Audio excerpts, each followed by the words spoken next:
بسم اللہ الرحمن الرحیم۔ پیارے بچوں السلام علیکم۔ پیارے بچوں کیسے ہیں آپ سب؟ امید کرتے ہیں کہ آپ سبھی پیارے بچے خیریت سے ہوں گے اور شوق سے ہماری کہانیاں سن رہے ہوں گے۔ تو پیارے بچوں آئیے سنتے ہیں آج کی کہانی عید غدیر۔ جب آئے انذار نازل ہوئی اور خدا نے رسول اکرم صلی اللہ علیہ وآلہ وسلم کو یہ حکم دیا کہ اپنے گھر والوں کو دین اسلام کی طرف بلائے۔ پیغمبر اکرم صلی اللہ علیہ وآلہ وسلم نے سبھی خاندان والوں کو کھانے کی دعوت دی۔ جب سب کھانا کھا چکے اور اپنی بات کرنے کے لیے کھڑے ہوئے تو ابو لہب نے سب کو یہ کہہ کر بہکا دیا کہ محمد جادوگر ہے۔ انہوں نے اپنے جادو سے تھوڑے سے کھانے کو سادہ کر دیا ہے۔ ابو لہب کی بات سن کر سبھی چلے گئے۔ دوسرے دن بھی یہی ہوا۔ تیسرے دن پھر رسول اللہ صلی اللہ علیہ وآلہ وسلم نے دعوت کا انتظام کیا اور جب سبھی لوگ کھانا کھا چکے تو رسول اللہ صلی اللہ علیہ وآلہ وسلم کھڑے ہوئے اور فرمایا، میں اللہ کی طرف سے تمہارے لیے اللہ کا پیغام لے کر آیا ہوں، تم لوگ خدا پر ایمان لے آؤ تاکہ ہدایت پا سکو۔ اس کے بعد فرمایا کہ جو بھی میرے اس کام میں میری پیروی کرے گا وہی میرا بھائی، میرا وصی اور میرا جانشین ہوگا۔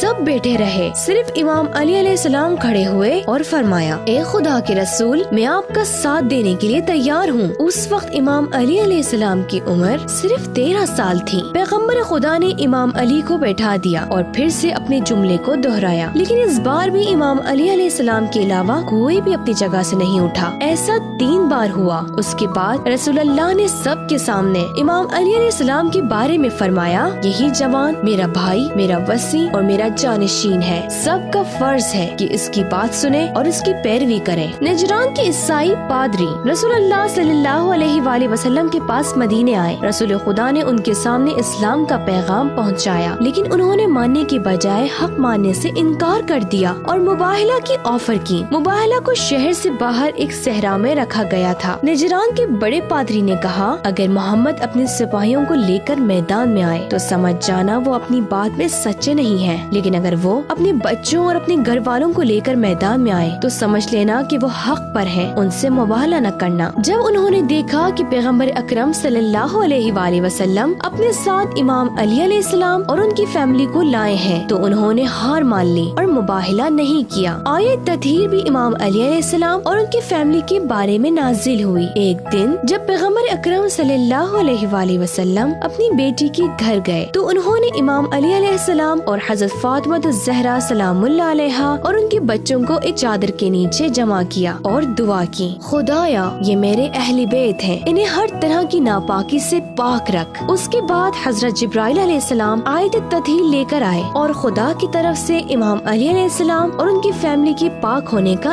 اعلان کیا۔ امام علی علیہ السلام بہادری کے لحاظ سے پوری دنیا میں مشہور ہے۔ آپ کی بہادری کی ایک مثال ہجرت کی رات ہے، جب مکے کے مشرکوں نے پیغمبر کو قتل کرنے کا پلان بنایا تو خدا نے پیغمبر کو مکہ چھوڑ کر مدینے جانے کا حکم دیا۔ رسول خدا کے جانے کے بعد امام علی علیہ السلام آپ کے بستر پر سو گئے اور مکے کے 40 جوان تلواریں لے کر رات میں رسول خدا کے گھر کے اندر آ گئے۔ امام علی علیہ السلام سکون سے رسول خدا کے بستر پر سوتے رہے اور دشمن انہیں دیکھ کر مایوس ہو کر چلے گئے۔ امام علی علیہ السلام کی بہادری کا دوسرا واقعہ جنگ خندق ہے، جب عمرو بن عبدود نام کا ایک مشہور پہلوان خندق سے مسلمانوں کی طرف آیا۔ اس نے آتے ہی مسلمانوں کو پکارا، کیا تم میں کوئی مرد ہے جو مجھ سے جنگ کرے؟ سب لوگ ڈر گئے، لیکن امام علی علیہ السلام نے میدان میں آ کر اس پہلوان کو ختم کر دیا۔ امام علی علیہ السلام کی ثقافت بھی بے مثال تھی۔ ایک دن پیغمبر خدا نماز ظہر پڑھا رہے تھے کہ ایک فقیر نے مدد مانگی، لیکن کسی نے کچھ نہ دیا۔ اس نے فریاد کی، خدایا تو گواہ رہنا، میں تیرے رسول کی مسجد سے خالی ہاتھ جا رہا ہوں۔ اس وقت امام علی علیہ السلام رکوع میں تھے۔ آپ نے اپنی انگلی سے فقیر کی طرف اشارہ کیا اور اپنی انگوٹھی اسے دے دی۔ اس کے بعد آیت نازل ہوئی اور امام علی علیہ السلام کو مومنین کا ولی بنایا۔ حضرت جبرائیل امین آیت لے کر نازل ہوئے اور پیغمبر نے آیت پڑھی،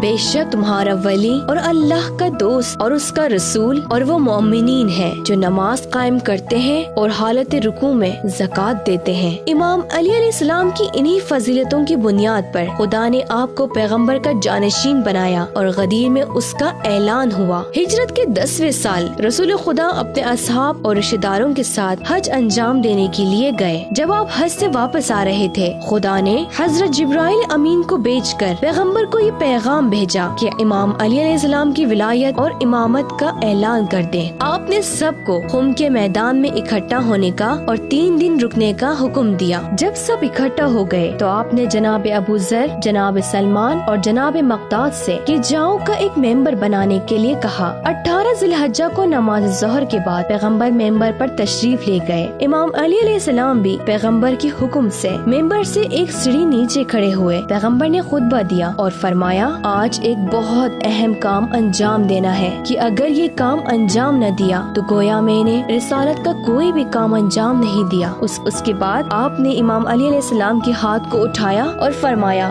جس کا میں مولا ہوں اس کے یہ علی مولا ہے۔ جو علی کا دوست ہے وہ میرا دوست ہے اور جو علی کا دشمن ہے وہ میرا دشمن ہے۔ اس کے بعد آپ نے سب کو امام علی علیہ السلام کی بیعت کرنے کو کہا۔ سب نے امام علی علیہ السلام کے ہاتھ پر بیعت کی، یہاں تک کہ عورتوں نے بھی۔ حارث نام کے ایک شخص نے مولا علی علیہ السلام کی ولایت کا اعلان سنا تو اسے بہت غصہ آیا اور اس نے اعتراض کرتے ہوئے اللہ کے رسول سے کہا، یہ اعلان آپ نے اپنی طرف سے کیا ہے یا خدا کی طرف سے؟ اگر خدا کی طرف سے ہے تو خدا ابھی مجھ پر عذاب نازل کرے۔ رسول خدا نے جواب دیا، یہ خدا کی جانب سے تھا۔ یہ کہہ کر وہ آگے ہی بڑھا تھا کہ آسمان سے پتھر آیا اور وہ ہلاک ہو گیا۔